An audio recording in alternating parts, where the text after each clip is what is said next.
Welcome back. Growing up on a dairy farm, I always noticed my father was very careful to watch our cows for heat distress during the summer months.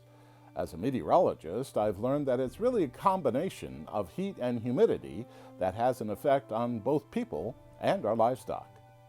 Unlike farmers, dairy cattle are unable to dissipate their heat load efficiently. Their sweating mechanism is poor and they rely on respiration to cool themselves down. A further disadvantage is the fermentation process within the rumen, which generates additional heat that cattle need to disperse. During the day, they accumulate a heat load, dissipating it at night when it's cooler. As you know, when cows can't dissipate their body heat, in addition to depressed feed consumption, heat stress has also been shown to have an effect on milk production and composition, including milk protein and butterfat content.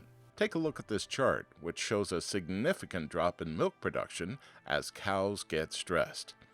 As you can see, heat stress has a dramatic impact on feed consumption and milk production. As I mentioned, it's not only related to ambient temperature, but also associated with humidity and air movement. When the humidity increases, the cow's evapotranspiration is reduced and the animal has trouble cooling itself. The inability to cool itself increases the core body temperature and greatly depresses feed intake. This can have quite an impact. For example, if you're milking 500 head, it's estimated that the heat stress over a 45-day period can cost you between $35,000 to $125,000. If you're milking 1,000 cows, the losses become even more significant, ranging from $70,000 to $250,000.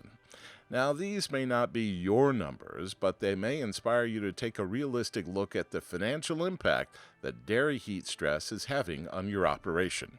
Various indices have been developed which take into account such factors as ambient air temperature, relative humidity, and evaporation rate, known as the THI, or Temperature Humidity Index. As you can see by this chart here, when the temperature starts to climb into the mid-80s and relative humidity bumps up to around 65%, heat stress becomes a factor. So when that happens, here's our checklist to make sure the Bossy stays cool and your milk production stays up. Number 1. Check ventilation capacity and reduce any barriers to airflow. Sometimes the fans are in the right place, but the machinery we use for feeding and cleaning may block effective airflow to the cows. Make adjustments to achieve effective natural ventilation. Make sure all water troughs are clean all the time. Increase access to clean fresh water. Keep all feed rations fresh and palatable. And during hot periods, only have the cows on pasture during the night, during the cool mornings, or early in the morning of the day. As an interesting side note, relatively new to the breeding scene, is breeding for the slick gene in Holsteins. It produces a shorter and smoother coat that's been found to have 30% more sweat glands, causing a 2 Fahrenheit lower surface temperature on the cow.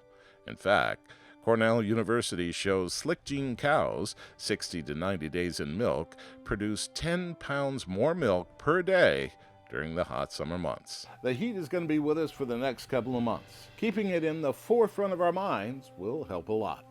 I'm meteorologist Bill Rogers with the impacts of weather on farming.